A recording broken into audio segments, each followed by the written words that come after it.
Hello, welcome back to this channel. Today we have a story about a conflict between a master and his students.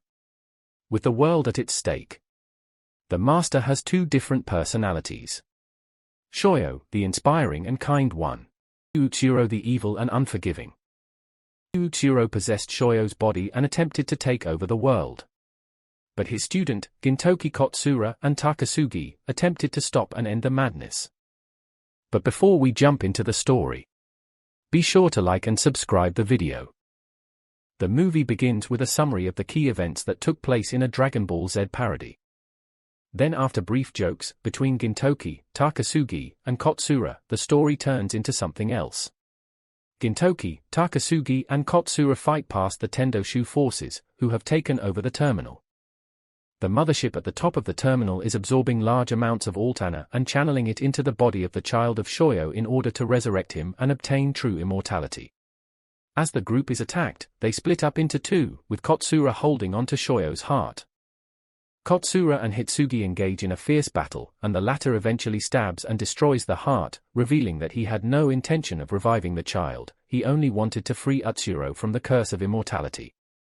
Without the heart, Shoyo would only be able to regenerate and maintain his body temporarily. Gintoki and Takasugi fight the Tendoshu leaders, who are controlled by Yuichiro, due to Yuichiro's blood coursing through their veins. In the terminal, the Shinsengumi, Hyaka, Oniwabanshu and the rest of the Kabukicho residents fight the rest of the Tendoshu army, while Matsudaira shoots down the ships outside. To protect Takasugi, Gintoki falls off the ledge, but Shinpachi and Kagura jump after him. With the Eurozuya reunited, Sadaharu recovers to his original state and rescues Gintoki, and the group rushes to the top of the terminal. In the meantime, Takasugi reaches the Tendoshu ship to find that Shoyo has been revived and killed off the rest of the Tendoshu. Shoyo's only wish is to put an end to himself and Yuichiro. Takasugi begs Shoyo to return to Shoka Sonjuku with him. Shoyo apologizes for not being able to save his disciples, the ones that he truly wanted to protect. As he approaches Takasugi, the latter stabs him, revealing that Yuichiro's blood has taken over his body as well. This causes a large explosion at the top of the terminal. Gintoki is separated from the others and faces off Yuichiro, now manifesting in Takasugi's body, on his own. Yuichiro taunts Gintoki with the warning he gave 2 years ago: tragedy will only recur as long as humanity continues to live on. Yuichiro tells Gintoki that he could hear Takasugi's voice telling him to put an end to everything quickly. Gintoki replies that no matter what tragedy Takasugi goes through, he would never say something as admirable as that, he would only say, "I simply destroy." Utsuro comes to a realization that Takasugi did not stab Yuichiro earlier. Instead, supported by Oboro whose blood also runs through his body, Takasugi stabbed himself. The body that Yuichiro saw lying on the ground was himself. Gintoki and Yuichiro fight each other, and Yuichiro asks if he really wanted to cut down his friend.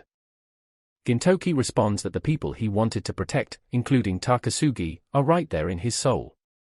With a final stab and in a human body, Yuichiro is no longer immortal and dies.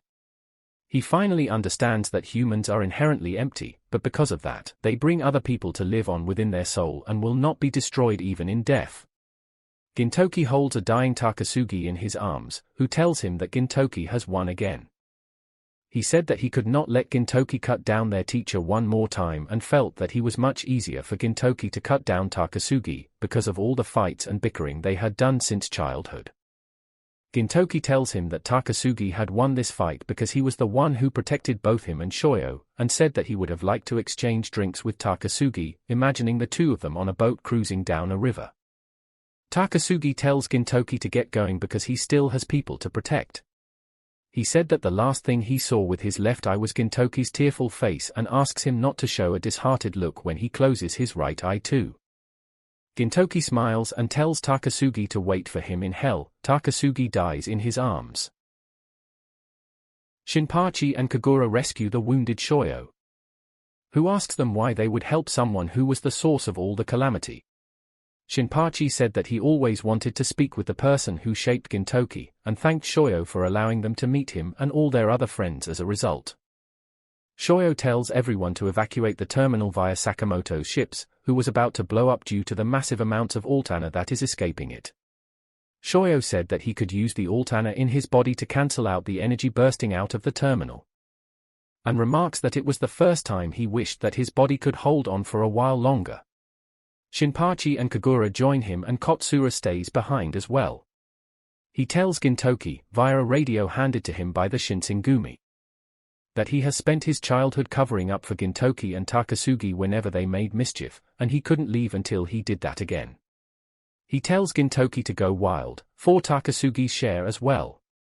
The Shinsengumi helped Gintoki get to the room where Shoyo was, and the four join hands to push back the surging Altana. Shoyo tells Gintoki that just like how the immortal demon became human when he met Gintoki that day, the little demon Gintoki, who once had sad eyes, met a whole bunch of people and became human. As Shoyo disappears, Gintoki tells him that he wanted to show his teacher what he has been doing since then, running the Eurozuya with his friends. The voice of Shoyo echoes through the room, telling Gintoki that he could clearly see that Gintoki has become such a great person. Sometime in the future, Toma wakes up with memories of what has happened given to her by Tamako. She walks around the city, which has now transformed into Tokyo. After the final battle, Gintoki returned to the Eurozuya. Much of their old friends have remained the same and Toma watches as they celebrate at Snack Smile. Sakamoto writes to Gintoki and informs him that Kotsura met up with the remnants of the Kiheitai. Matako scoured the land for Altana gates and found a baby that has emerged from one of the holes. Toma runs to the location where the Eurozuya used to be, only to find the spot empty and the surroundings replaced by futuristic buildings. However, she spots Hasegawa, who tells her that machines has taken over the world and humans are mostly unemployed like him. Suddenly, the Eurozuya kick him in the face and reveal that this was a sham ending. Tamako has been fed false memories by Hasegawa and the illusion around them shatters. The Eurozuya is still around and Gintoki tells her to wipe her tears away.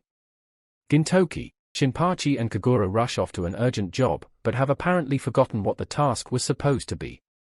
But whatever it is, they would get it done, after all, they are the Eurozuya. Thanks for watching. I hope you enjoy the video. Do not forget to like, share and subscribe. See you in the next video.